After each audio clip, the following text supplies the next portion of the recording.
the advice that I always give to young drivers and car drivers is that they have to have fun.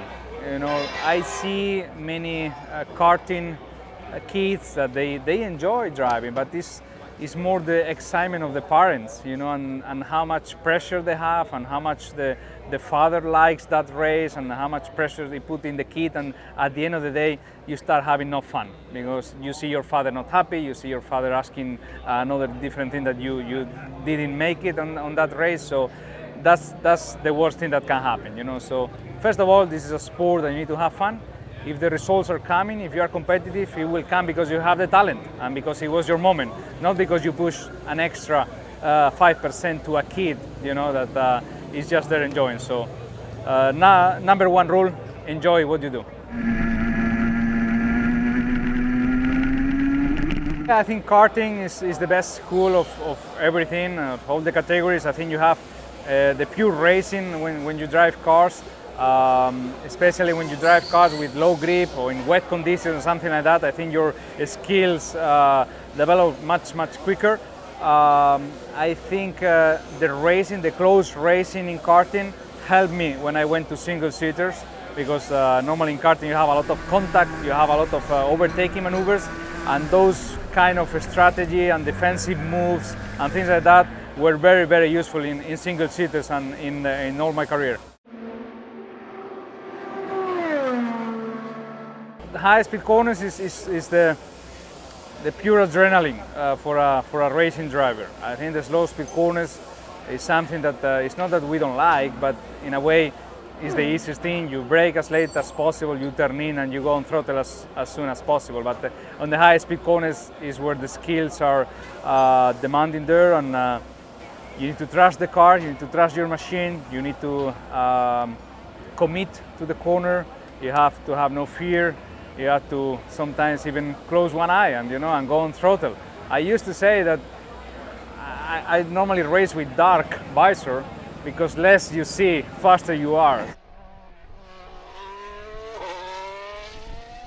It depends which driver you are overtaking and which line they are taking into the corner. So it's good strategy always to wait 2 or 3 laps and understand what is the lines that they are using, and after that commit to your line. Sometimes it's on the outside, but you have more room to brake later, you have more room to have more space on the track, but you need to judge also the grip on the outside, that there is no marbles, there are no other things that maybe interfere with the maneuvers. Sometimes you try to confuse the guy in front, taking the slipstream, go on the inside or the outside, and then suddenly change on the other side and then just commit to that line.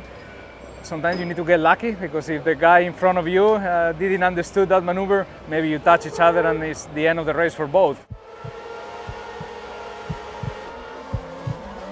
I think the stars requires a calm approach, even if it sounds the opposite, but you need to be very calm.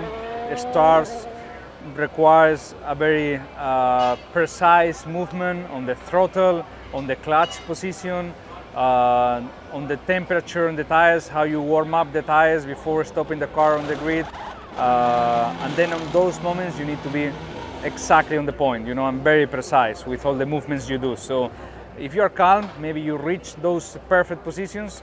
If you are a little bit overexcited, if you have too much pressure that race, if there are external factors that are affecting you in that moment, normally you are not 100% precise and the start is a little bit worse. So if I was good at the starts, normally in my career, is because I try to be as calm as possible in that moment.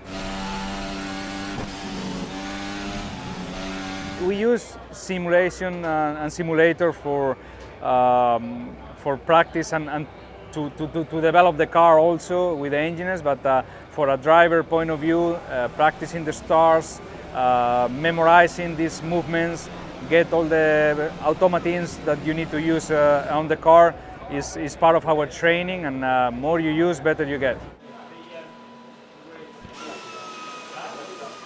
The engineering era that we are living now, where everything is dictated by the simulation, by the computers, by everything, is good, is helping the performance, is helping maximizing these machines, but at the end of the day you need to trust the human behind the steering wheel. I remember a couple of years ago in a F1 race that the engineer kept telling me that it was not raining, you know, if we will stay out another 5 laps, and I was in the radio screaming, it's raining, you know, I cannot keep the car on the track, it's raining, I see the drop of rain. And they were saying, no, the computer is saying that it will rain in 7 minutes. And I said, no, put the hand out of the pit wall and you will see that it's raining, you know, and I need to stop now. So definitely, you know, technology, it helps, but there is always, you know, the human behind the steering wheel, and the driver will be always the most important part.